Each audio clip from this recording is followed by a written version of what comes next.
Usually when we have a conversation, when we have a communication, we often don't listen to people, and we don't often respond to the needs of people. What we do is we only listen what we want to listen, and we only respond to what we think that we need to respond. It's not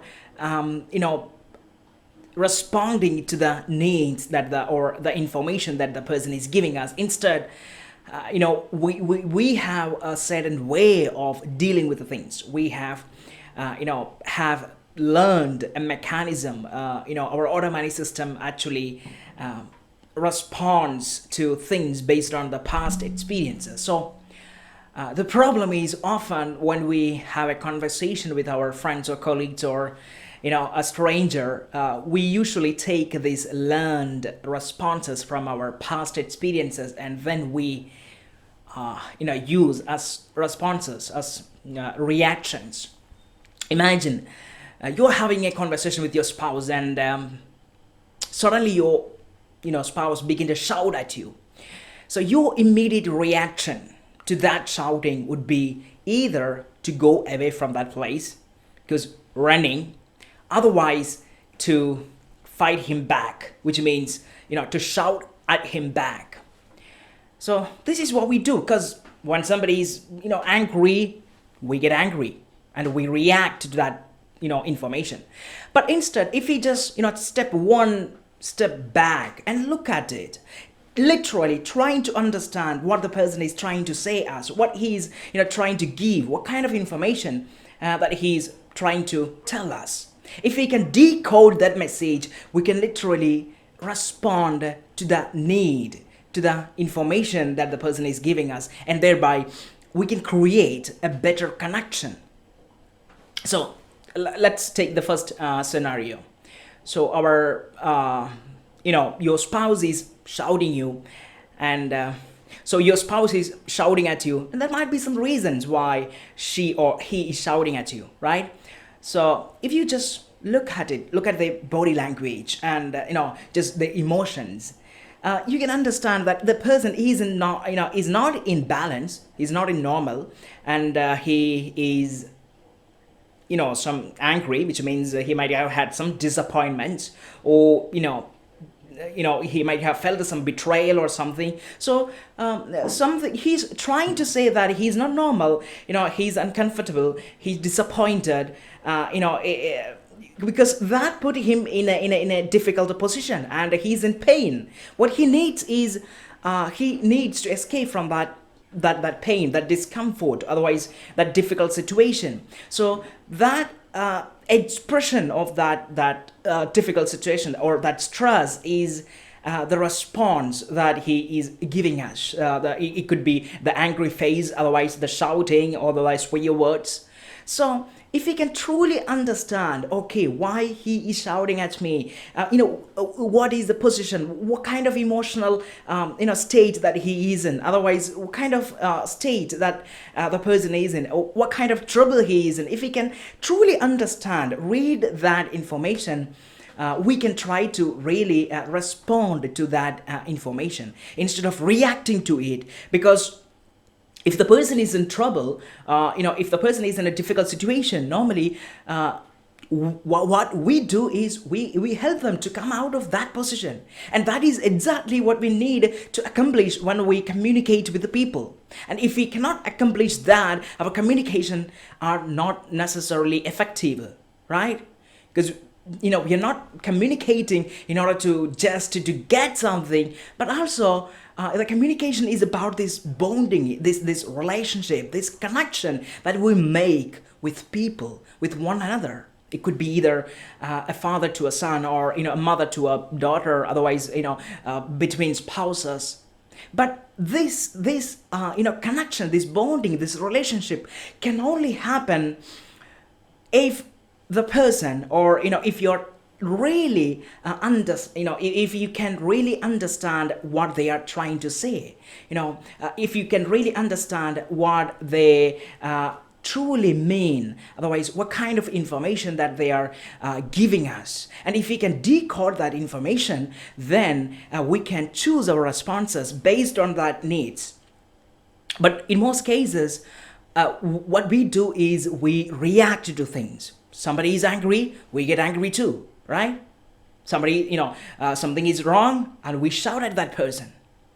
So, in CIA, in conscious information analysis, we help people to truly understand what this underlying message, or otherwise the underlying information that the stimuli contains, through the expression of their language. So we help them to create, to modulate the responses based on these four pillars: empathy, compassion, courage, and vulnerability. Empathy is the understanding of the situation that the person is in. For example, imagine your spouse is shouting, and when you respond with the empathy, you try to understand the situation, otherwise the state of emotion that the person is having.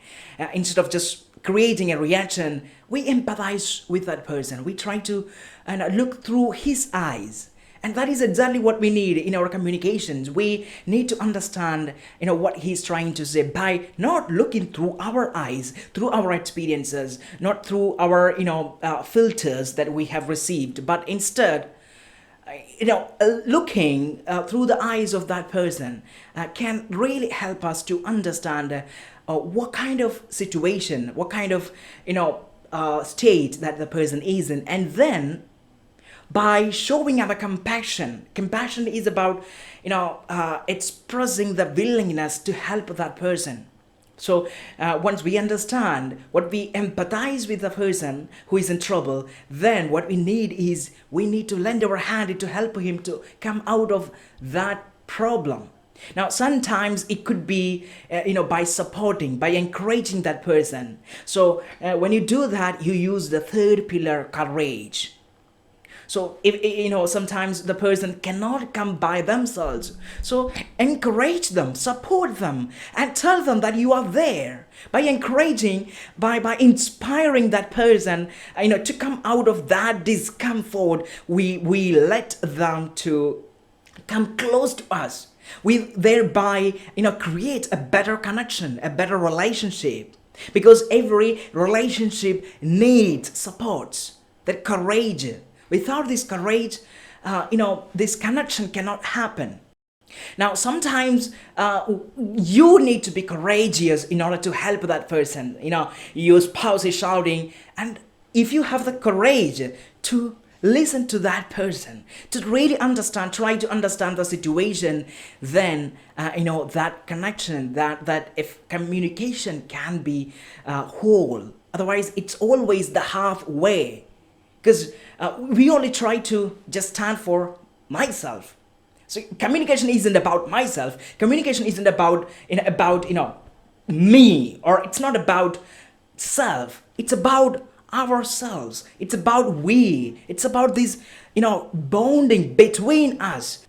So there is a me and you. So there is a we. There is a connection between us. And in order to do that, we sometimes have to stand on our feet to help that person who is in need. And the fourth pillar, and perhaps the most important pillar, is showing our vulnerability and accepting the vulnerabilities of other people.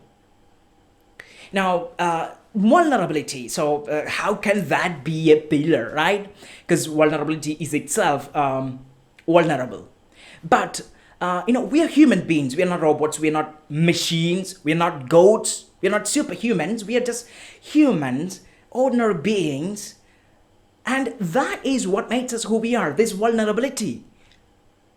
Because we tend to make a lot of mistakes. We have bad side, good sides, the disappointment side, and this, angry side, sad side, good side, positive and negative sides. That's what makes us who we are. When we accept their vulnerabilities, when we accept their angry side, their sad side, their disappointing sides, their despair side, their helpless sides, their hopeless sides, when we accept them as they are, We invite them to join with us. We invite them to connect with us. And that's what makes our conversation, our communication effective and meaningful and influential. And without showing empathy, compassion, courage, and vulnerability, we can never open our heart to invite others, and we can never have an effective communication, because it can only happen when we open ourselves to invite others to join with us.